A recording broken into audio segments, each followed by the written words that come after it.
Sits. Sits. William Letter. No, Rango.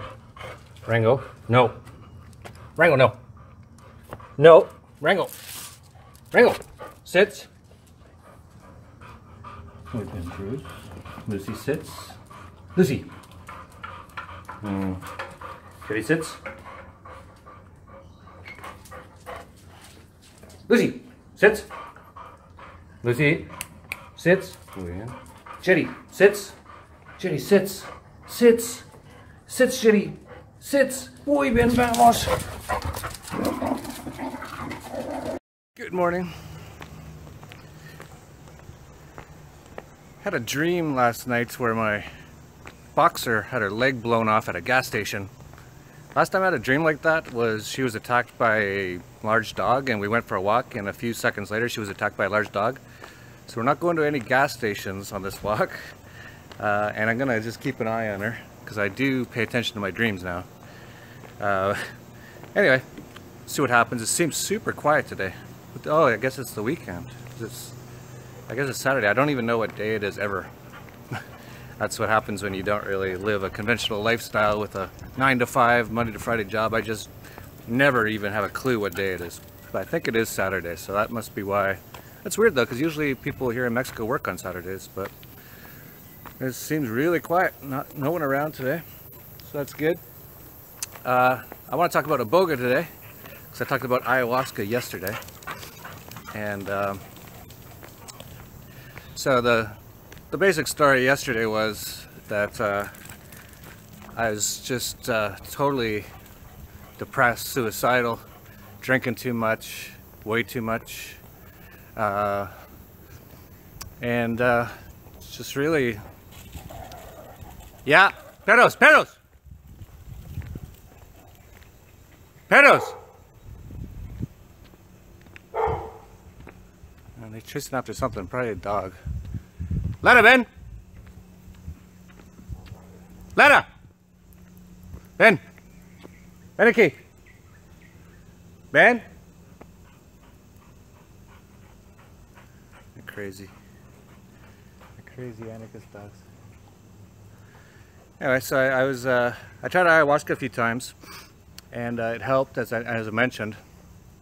But I forget exactly what happened, but I kind of really fell back into drinking too much, getting depressed again, and I think I was almost worse for whatever reason. I can't remember exactly why. There was some reason. I think something bad happened again or something. Bruce Ben? There's a car coming here. Buenos dias. But and I remember I kept hearing the word Iboga just like I was hearing the word ayahuasca, and I decided to look into it.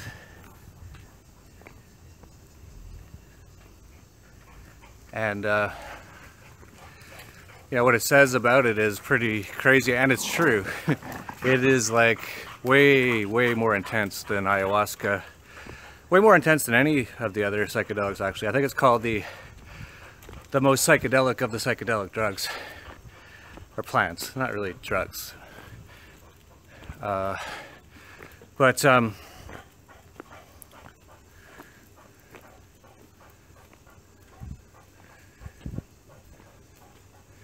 I looked it up, and there's a couple of places in Mexico, of course. A lot of this sort of healing stuff is in Mexico, because the government's not very big here, and the culture still doesn't like government, so people mostly still do what they want here.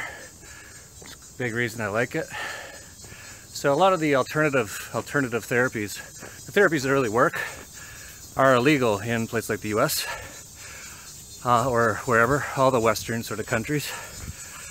But in Mexico it's not, so it's great. So there's lots of Iboga centers here. I contacted a few of them, and I decided on Iboga Quest. I'll try to, if I remember, put the link to it down below because I do really like it. I've actually interviewed the person who runs Iboga Quest on Anarchast before. just search Anarchast Iboga and you'll find it. He actually, Iboga Quest was at Anarchapulco last year. So I know a few people have gone to them and never heard a bad thing. They all said it's been a life-changing experience, which it was for me too. So I decided on Iboga Quest and decided to take a bus there because it's actually about an hour before Mexico City when you're driving from Acapulco. And I was a bit of a wreck. Actually, I kept reading about how it was good. Iboga would, like, you know, stop most of your sort of addictions, your dependencies, especially opiates. But it also said for alcohol. And so I was like, okay, because I need to stop drinking because it was, you know, I was already in bad enough shape, depressed. The alcohol that was almost daily at that point was just making it worse. I was just a mess. I remember even drinking the night before I did Iboga because that's how the dependencies happen, by the way. It's all brainwashing. I've gotten it out now, so it seems crazy to me that I did that. But everything's a little crazy when you're brainwashed, and I was brainwashed into thinking that I needed alcohol. And in some ways I kind of did. It's kind of this weird thing because I was so depressed that I needed something to take my mind off of what was actually going on. So, but it was the wrong thing. Buenos dias. It was the wrong thing to be doing, obviously. But I remember drinking the night before. I actually showed up and he could smell the alcohol on me. And he was like, did you drink like last night? I think I might even had a glass of wine before I even went there. Because I was a wreck. That was like probably the worst I've ever been. I was just a wreck. I didn't know if I was gonna survive. That's how bad I felt. And it's just like on the edge of just complete, total hit the bottom, you know? Counting my dogs here. Missing Brew. I know, we're missing Jerry. Oh, did Jerry not come again? What's going on with Jerry? Anyway, so we got down to 4 dogs. And so I showed up and he was a little worried because Iboga's very, very, very serious. What is it? It's a very, like, you have a medical staff almost, like not doctors because those are evil, but some dogs down here. That's probably why Sherry didn't come. Rango, Ben. Let him in. But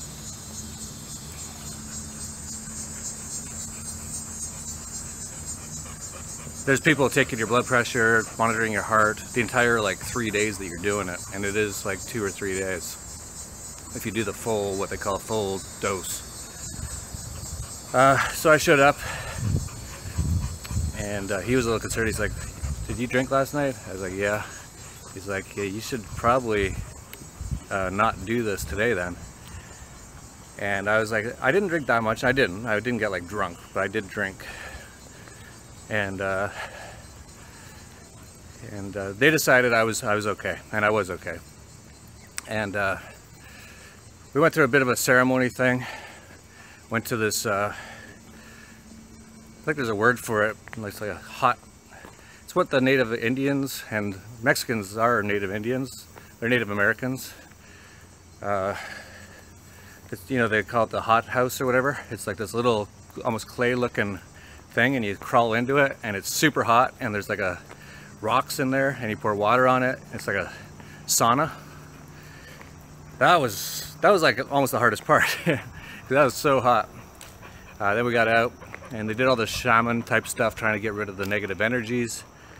Then they gave me my first dose, and I actually don't remember exactly all the details now because it's been a while. It's been like a year and a half or 2 years. But it was intense. It was so, like I had no way to control this thing once I was on it. And it took me, I remember it was like it's so hard to explain. Like I saw like a million things all at once. Like your brain just starts going like, it's like it's processing like your entire life. And not only that, but it seems like other lives and other past lives, and you're just like, And this goes on for hours, and it's exhausting and torturous for me. And then there was also the dark period where, like with the ayahuasca, all of a sudden it all just stopped, and then I was in the dark room again, and I had to psychoanalyze myself for hours and hours, and it just wouldn't stop, and it was just torture. It was like running like 5 marathons, but psychologically, mentally, not physically. Even though physically it was tough too, but mentally and psychologically, it was like the hardest thing I've ever done. And eventually it stopped. And that was like, I think like 12 hours later. Like, it's long. Might have even been longer. And you lose all track of time. You have no concept of time. And you kind of feel like you're in this other dimension. Nothing is normal. Everything is bizarre and strange. But you're in this other place. And there's all kinds of other things there. It's really hard to explain. I don't even know how to explain a lot of it. But I do know when it kind of ended, and I kind of came semi back to normal stuff the next day, they said, okay, that was just the first dose, you have to take another dose. And I was like, I can't. That nearly killed me. That was the hardest thing I've ever done in my life. And they're really good, Barry, who runs it, and actually the shaman. Meadows, Ben! Jenny! Lana! He was really good. He's like, listen, you came here for a reason, right? And I was like, yeah. Whoa, Rango, it's going crazy. And he's like, you know, you gonna just quit halfway and not go through with it? It was so hard for me to say, okay, let's do it. But after like an hour of them talking to me, because I was like, no, I can't. I have to leave. I have to. That was too much. But I did end up taking the second dose. The second dose wasn't quite as torturous, thankfully. There was even some sort of fun periods on it, like where I was kind of feeling okay. And, but I was like, I was in a different world. I was on the internet. I was writing a book. Like, I was doing all kinds of stuff. And then, of course, there was the very long dark period where it's just empty and you're in a box. And you just have to think about everything for hours and hours and hours. It was torturous. However, once it was done, I don't remember exactly if it was right as soon as it was done or if it was a few hours later or the next day, I felt totally different. When I arrived, I was a wreck. I was smoking, like chain smoking. I actually barely smoked the next few days, but I did smoke because actually one of my intentions was not to quit smoking. It was to quit drinking. And I actually felt really, really good for the first time in years right afterwards. Like really good, like almost like how I feel right now. Not this good, but really good. And so that was amazing. And even for the next week or two, I felt like this almost.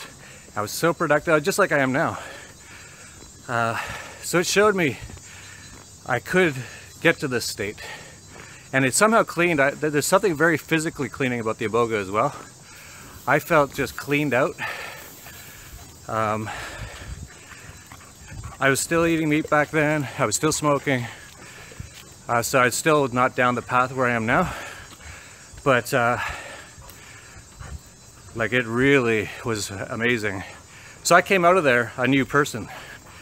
Like if you would have saw me going in and coming out, be like, what happened? You were a wreck and now you're happy and awesome and healthy. So this thing's amazing. I think it was about a month or two later though that I got chikungunya. And then I think something else. And all of a sudden I came out of it and I started going back into my old habits a little bit. And this is over months and months, but I started to go back a little bit into my old habits, but nothing as bad as I was before, ever. So I had improved a lot, but I started drinking again a little bit. Nothing like before. I was still smoking, I was still eating crap. So then I had to go into other things, right? And this is what I've been talking about for the last few months, is all the other stuff that has really helped me. But the Iboga was a life changer. It was what, like a lot of people say, was it the ayahuasca, was it the Iboga, was it the fasting? You know, they all helped. I think I couldn't have done it, or maybe I could have done it. Beautiful day today. But yeah, I could have done it without them, but I did it with them, and I can't imagine how I could have done it without them now. So that's how important it was to me. And so the Iboga really was the real change. And I was different after that. And a lot of people saw that. And then it gave me the space and the ability to do my other stuff, the meditation, the fasting, the change my diet. Ended up quitting smoking, ended up quitting drinking, exercise. Now I'm here. So it was not an overnight process.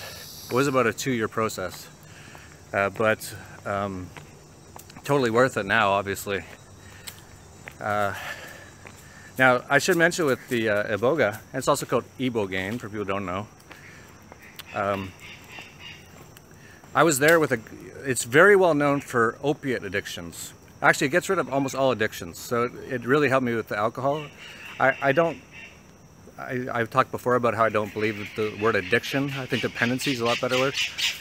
But there was a guy in there when I was there. He was sort of like, it was just 2 of us in our little house that we had at Iboga Quest, and he had been smoking crack daily since he was like 16, and he was like 30.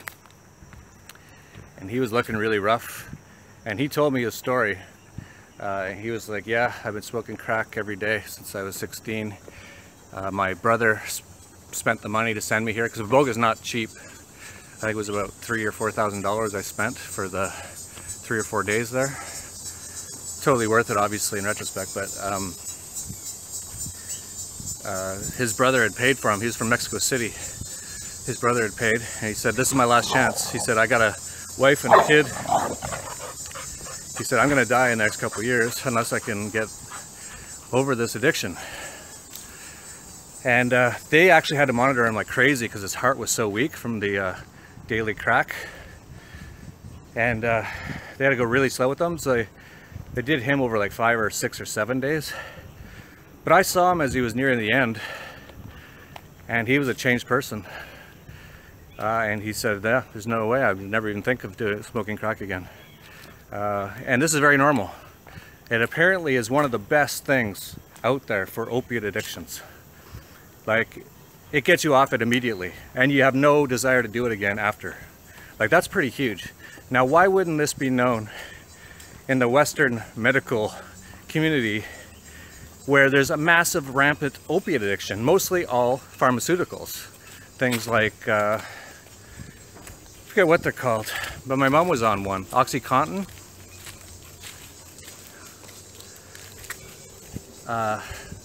It's insane. I didn't even know about it. But if you do it for more than a few months, it's like you're addicted to crack or heroin. There's no difference.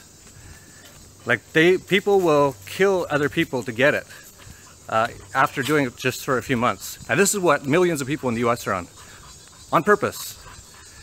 And so why aren't they telling them about Iboga, where they could get out there? Oh, and also, all the things that they're trying to treat with this OxyContin, it's mostly pain, can be treated with cannabis. Totally healthy and actually needed. We have cannabinoid receptors in our brain, so that means humans need it, and so they've kept that away from us to keep us sick. So anyway, so they're keeping getting you on these horrible addictive drugs on purpose because they want everyone enslaved, drugged up, and sick, and dumbed down, and dead, really, in the end. After they've taken all your money, they want you dead. This is the system This is Obamacare, all right? This is the medical system. This is what your doctors are a part of. This is their system. Why people aren't shooting them right in the head, all of them, right now, I don't know. I wouldn't do it because I'm not violent, but a lot of people are kind of violent. And they get really angry when they find out someone's been doing stuff like that to them. So I don't know why people haven't done it. I guess they're that dumbed down. But anyway, so they get them on these addictive things, and there's an epidemic of it. There's like millions of people who are addicted to this stuff now. You can never get off it. The only way to get off it really is to go cold turkey, which is hell, apparently. And will take weeks, apparently, of the worst experience of your life. And you can get off it with Iboga, and immediately, your addiction's gone immediately. This, like thousands of people have said this happened to them. So this is very true. And I've seen it with my own eyes now. So why is this not being talked about? Why is this not allowed? Because they don't want anyone to be healthy. And, you know, this plant Iboga, you know, it's a lot cheaper than a lifetime worth of OxyContin. The people who created OxyContin, there's like a family. Surprised they haven't been shot yet either. They're like multi-billionaires, and they're just getting people addicted to basically crack. And they don't want to give them the solution to it, the antidote, which is Iboga. So, for anyone out there who has been thinking about Iboga, I would say start with ayahuasca. But if some people are really bad, like if you got a serious opiate addiction, that's when you look at the Iboga right away. That's where it seems to be like number one. Like it seems to be the thing. Like you're off of opiates immediately with no complications or anything, and you never want to do it again. That's pretty amazing. So if you've got that, check out Iboga first. Just do it. If you can't get off it and you really seriously have problems, I have a friend who was addicted to, I don't think it was Oxy, it was something else. It might have been Oxy actually. Yeah, actually, maybe it was. It was like a pretty close friend, I didn't even know. And he just started taking stuff like that at like a party, and just took it a few more times, and he was basically taking it every day. It's like that addictive, or that, you know, whatever. I don't like the word addiction, but it's like that. And I actually helped him pay to go to the Iboga thing. Like I financed him because he didn't have the money. He paid me back, and he's super happy. He's so productive now. He's I won't say who it is, but that's someone that a lot of people know, and he's you know, it totally cured him. And he was a mess. He said he couldn't get off it. He didn't know what he was going to do. So if you're on the opiates and you can't get off, Iboga 100%, and it's a few $1,000s. If you don't have the money, borrow, because obviously you're spending money on the opiates, right? So you know, if you can't afford, let's say your opiates you're spending $500 a month. I don't know what you're spending on it. Let's just say it's $500 a month. But you don't have $3,000 or $4,000, whatever the cost is for Iboga right now, then get someone to finance you, man. If you have no friends, then you've really been screwing up life big time. You know, if you can't get someone to finance you for a year at $500 a month to get over your addiction, you know, you've really got to get things sorted out. Buenos dias. But so quiet today, so peaceful. I like this. No, none of those crickets or whatever they were.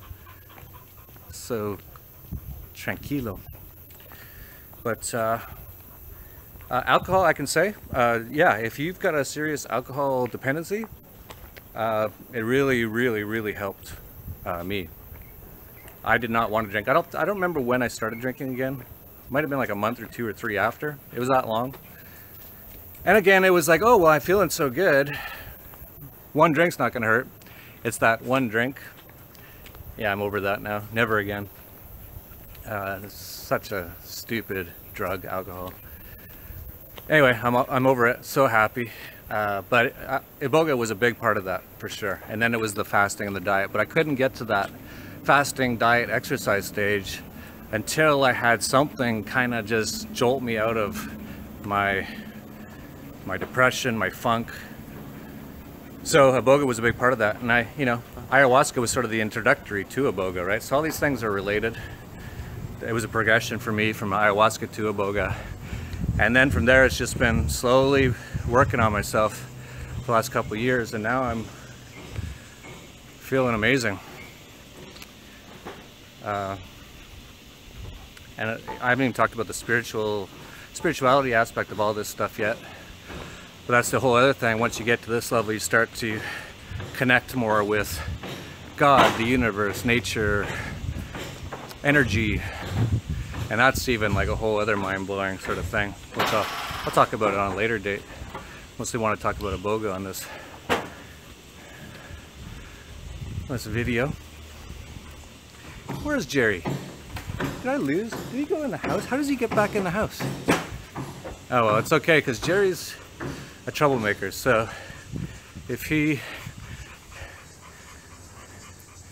doesn't come along for the walks because he doesn't want to, that's okay, because he's always the one who causes problems. The rest of them are great. They don't do anything. Bruce sometimes, but no, it's mostly just Jerry. So, trying to think if there's anything else to mention on Iboga. It is like a seriously big topic. I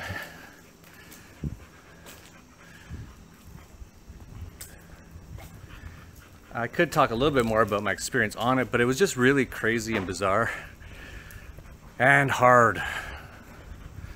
So hard. It was the hardest thing I ever did, I think. Yeah, it easily was. Some people say it can be easier. You know, I've heard some people say it wasn't as hard for them, so that's good. Seems to me, I think I've got a really strong mind, which is not good, because you want to get out of your mind.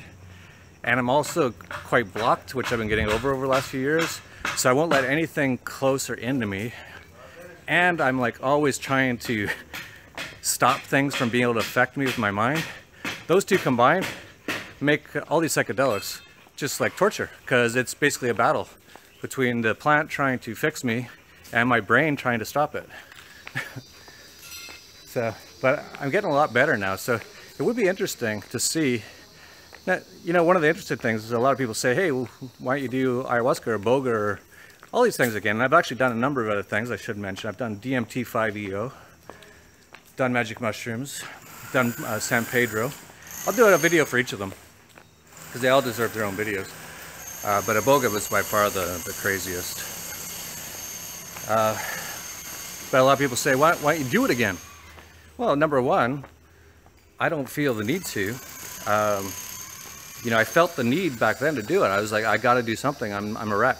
I need something to snap me out of this state of depression, out of all my issues.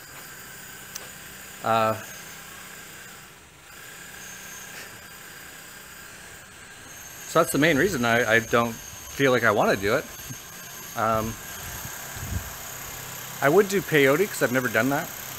And I did San Pedro recently, and that was actually really nice. It was actually enjoyable. It's the first time I've ever done a psychedelic and it was enjoyable. So now I'm like, I wonder if I fix myself enough that if I were to do ayahuasca again, I wouldn't do Iboga because that's crazy. I'd only do Iboga if I really needed to. Like, I would never do it just for the hell of it. But, you know, ayahuasca maybe. Now that I'm quite a bit better, maybe I can have a more enjoyable, more enjoyable. It's been torture every time. So who knows? But I'm not in a big rush to do it. I'm like feeling so good. But that's the thing too, right? You kind of get complacent. Like, I'm nowhere near 100% perfect. If anything, I'm less than 50%. But I haven't been close to 50% in so long, it feels amazing. So you do get a little complacent, just like with anything. So I won't do it because, you know, I'm pretty good. But I probably will try something like that in the future. I'll do San Pedro and see how that feels. Because I like to try everything once. And that does include heroin, by the way, which I'm saving for last. Sort of a deathbed sort of a thing.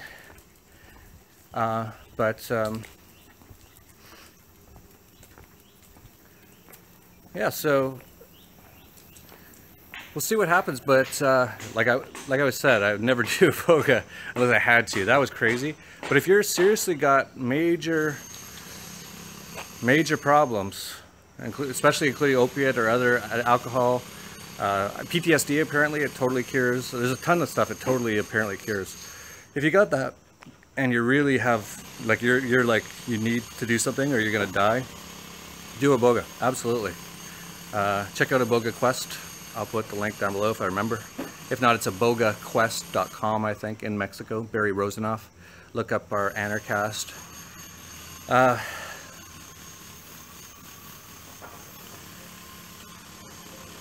There was one guy when I went to do the Iboga, and he called himself a psychonaut. And he likes to explore his mind and other dimensions and spirituality and all that kind of stuff using psychedelics. And so he was there just for the experience, which to me was, why would you ever do this? Like, do it? And he did it. Now, I never talked to him afterwards. He was just arriving when I got there. So I'd be interested to hear if he had a better time than me. Maybe he's in a good space with all that stuff, so he can kind of have a much less torturous time. I don't know. But my time was torturous. So, like, I would just say to most people, don't do it unless you really feel like you have to do it. But if you feel like you have to do it, 100%. It's, I think more people need to know about it. So share this video with anyone who has PTSD, opiate addiction, alcohol, any sort of addiction, really. It seems to really help or cure. This is my letter. No, Bruce, no. Bruce! Lucy, no! Lucy! Bruce!